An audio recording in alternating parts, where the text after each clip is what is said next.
7, 6, 5, 4, 3, 2, 1, 0.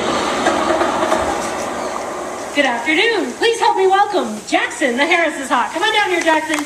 All right, here he comes. Isn't this beautiful, folks?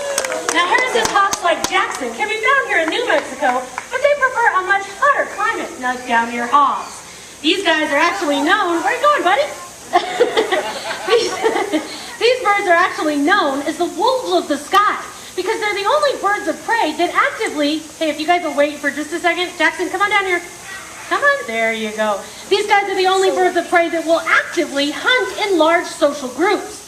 Most birds of prey are solitary creatures, but these guys, he's really giving us a hard time today.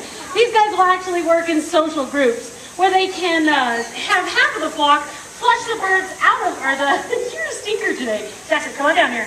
There you go, come on down. Beautiful, now see if you can get his attention over there. That way, Jackson. Head back that way. Okay, well, we don't get to tell our birds what to do. They do pretty much what we want. Sometimes we know what they're going to do, but not always. Jackson, you want to head on back there for me? Okay, that would be a big negative. Jackson, come on. You got a job to do. There you go. Head in there. Very nice. Great job, Natasha. Let's hear it one more time for Jackson there. It's hot. Good job today. Now, my name is Danette, and welcome to the Nature Theater for the Animal Encounters program. Now, the program itself is being brought to you by the Zoo's Education Department, and it's also supported by the New Mexico Biopark Society. Now, we do hope to have birds flying in from various angles today, so we do ask that you remain seated during our show. This is not only for the safety of our birds, but also so that everybody behind you can see just as well. Now, my beautiful feathered friend here is Bonnie, and she's a sun conure. These beautiful birds can be found along the savannas of South America. She's just another example of the many naturally amazing species you're going to meet today. Let's hear it one more time for Bonnie. Thank you, Emma. Now, Bonnie there was from the savannas of South America, but this next bird is from the savannas of Africa. Let's welcome him out. It's Buddy, the African pied crow. Come on up here, Buddy. Can you welcome everybody to the show for us today, Buddy? Right here? Oh, you stinker. All right, well, these guys have been shown to be highly intelligent. So much so that Buddy is going to show us what to do with our garbage when we find it in our environment. That's right, we pick it up and throw it in the trash can. Very nice, Buddy. Now, Buddy, looks like on this side we've got some recycling over here. Are you going to help me with that too? Very nice. He's got a plastic bottle right into the recycle bin. And what about these aluminum cans? Right into the recycle bin. Isn't that amazing? Now, do you realize that Buddy just recycled 2 cans, but by doing so, saved enough energy to power your television at home for 5 hours or more. That's a lot of energy that can be saved each and every time we do this show. So it just goes to show you that we can all help do a small part to make a big difference in our own homes and environments. Now, one of the environments that really needs our help is the rainforest. Joining us now is a rainforest animal. This is George, and he's a yellow-headed Amazon parrot from the Central and South America. There we go, George. Can you tell everybody out there hello? George, did you say hello? There it is. Good job. Now, in the wild, these beautiful birds live in large social groups called flocks. Can you imagine seeing hundreds of these beautiful birds in the lush green rainforest? And it looks like we've got a member of George's flock now. This is Toby with his trainer, Natasha. Hi, guys. Toby here is also a yellow-headed Amazon. Can you tell them all hello? Hello. Hello. Hello. Hello. Great job. Now, Toby and George are demonstrating something that everybody knows parrots can do. Do you guys know what that is? Talk. Right. Or actually what they're doing is just mimicking. They're copycats.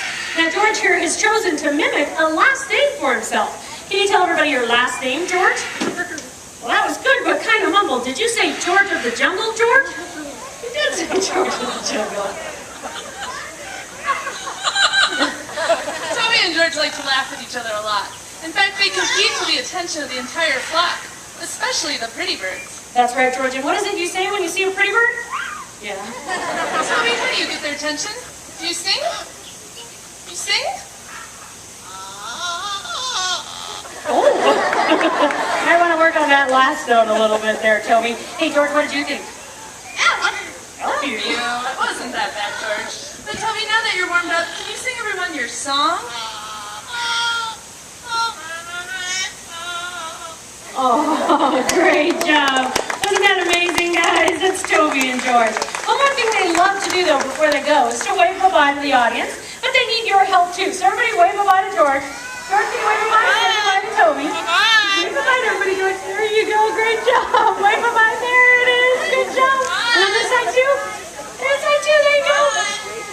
All right. Beautiful. Let's hear it one more time for George and Toby, the yellow-headed Amazons. Alright, well, aren't those parrots just amazing? Danetta's going to tell you a little bit later in the show why parrots don't make the best pets.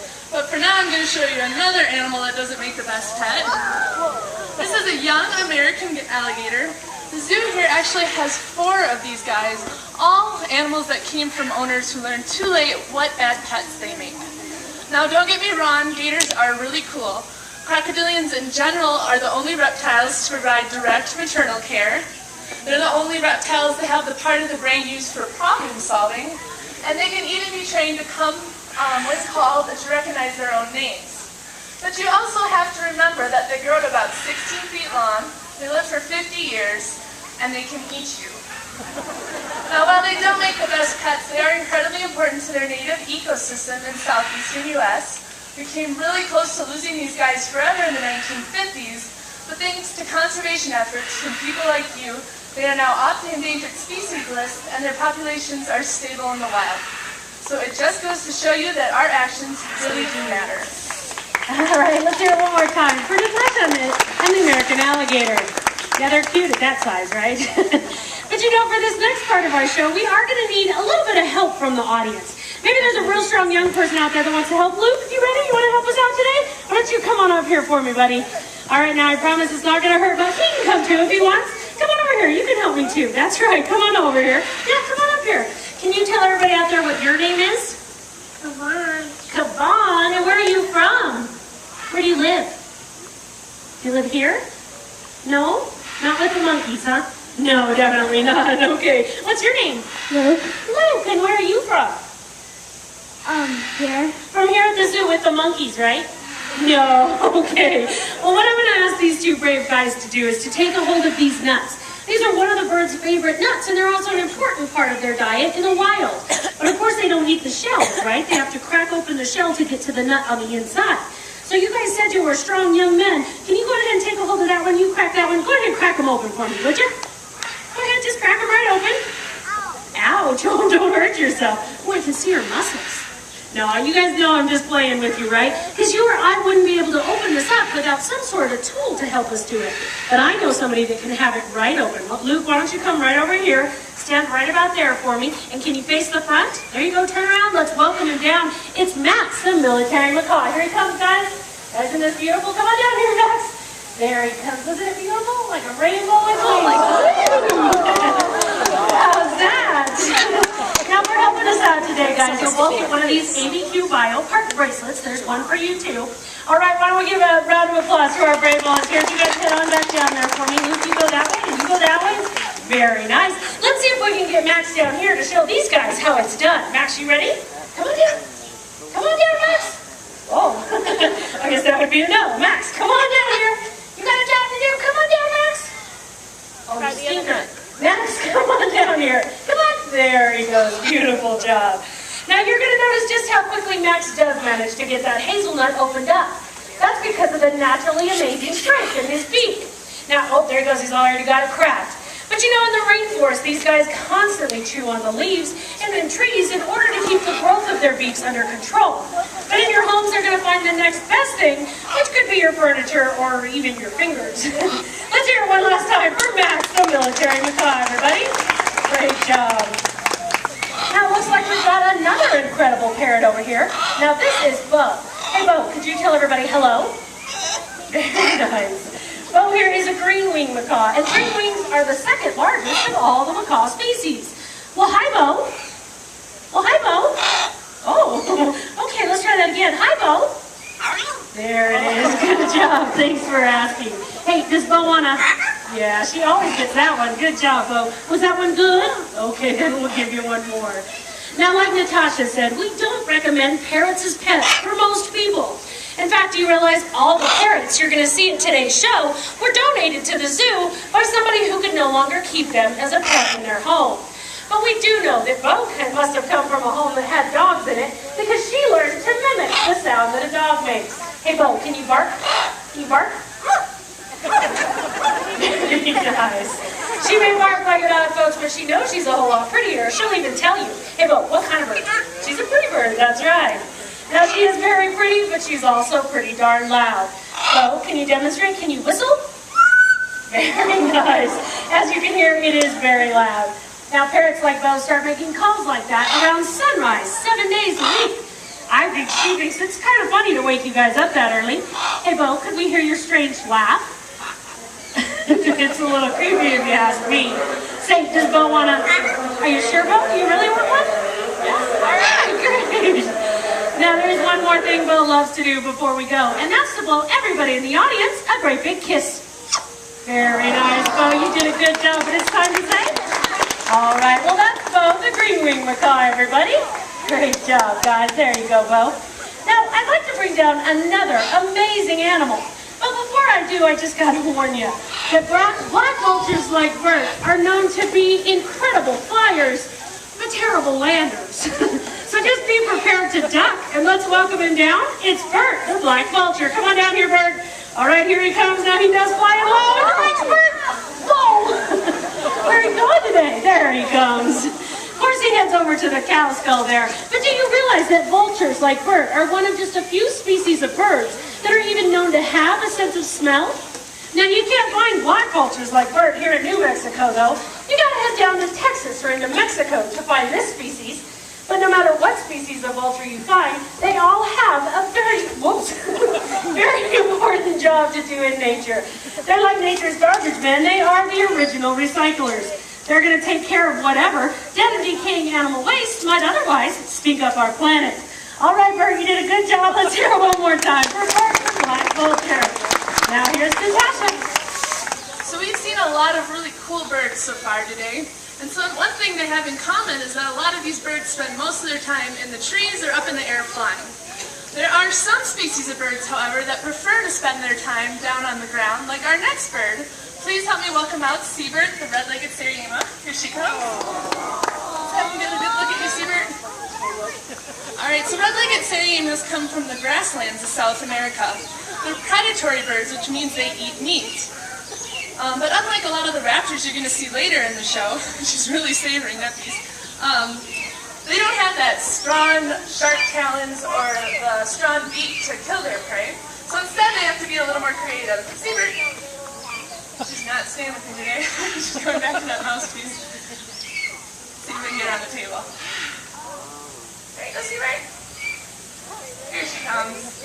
Alright. Come on, Seabird. Gotta show me how you kill your prey.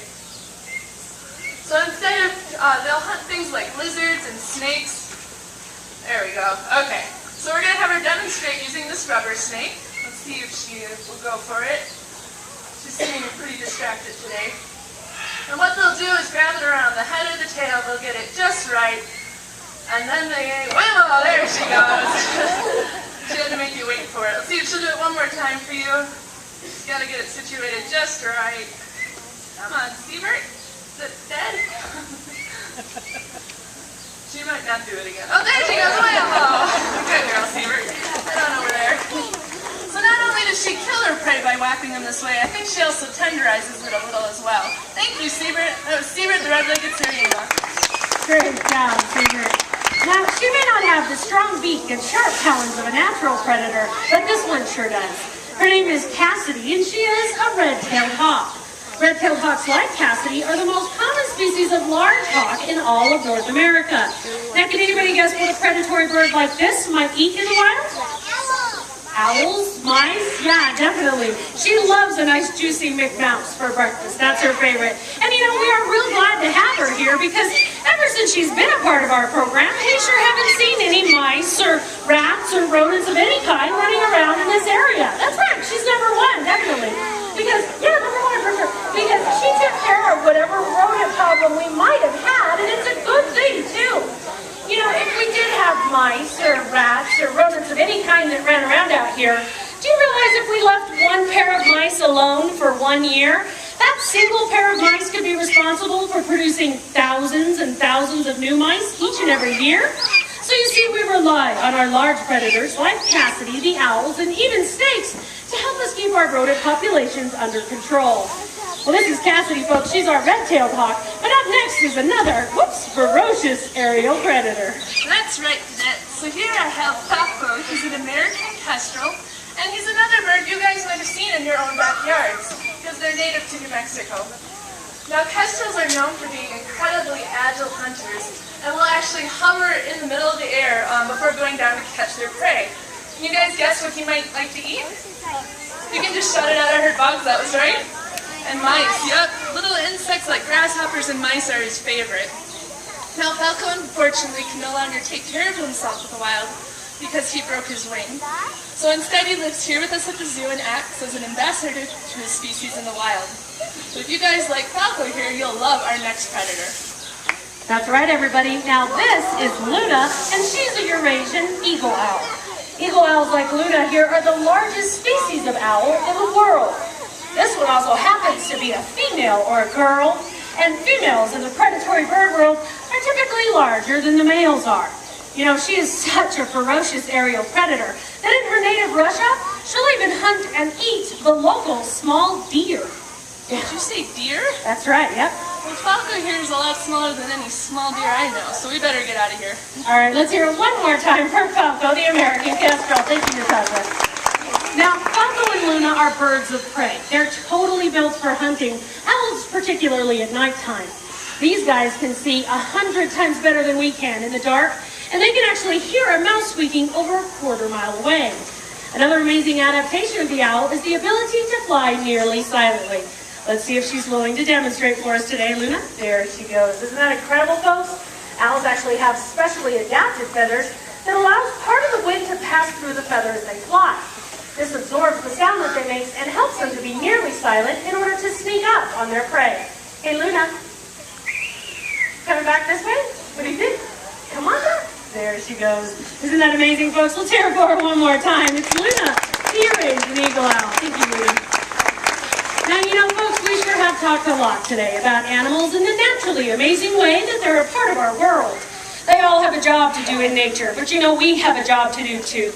It's our job to help take care and protect all the rest of the animals. But not one of us is going to save the planet all by ourselves, folks. But we can all do a small part to help make a big difference. Here to help us make that difference is Darby, the umbrella cockatoo. Give him a big word, Darby. There you go. Now, she's an umbrella cockatoo with an amazing talent. She's helping us to raise money for birds in the wild, just like her and Luna. But she can't do it alone either, folks. She's going to need your help. So if you've got an extra dollar you'd like to donate to conservation, you can hand that dollar to Darby or one of her trainers as you leave the theater today. At the end of the year, we'll take all those dollars and donate to conservation funds across the planet. Now, with every $5 donation, you'll also get one of these cool ABQ BioPark bracelets like you see the trainers and our brave volunteers wearing. We thank you so much for being a part of our show. Stick around and meet some of our animals up close and personal. Enjoy the rest of your day here at the Rio Grande Zoo.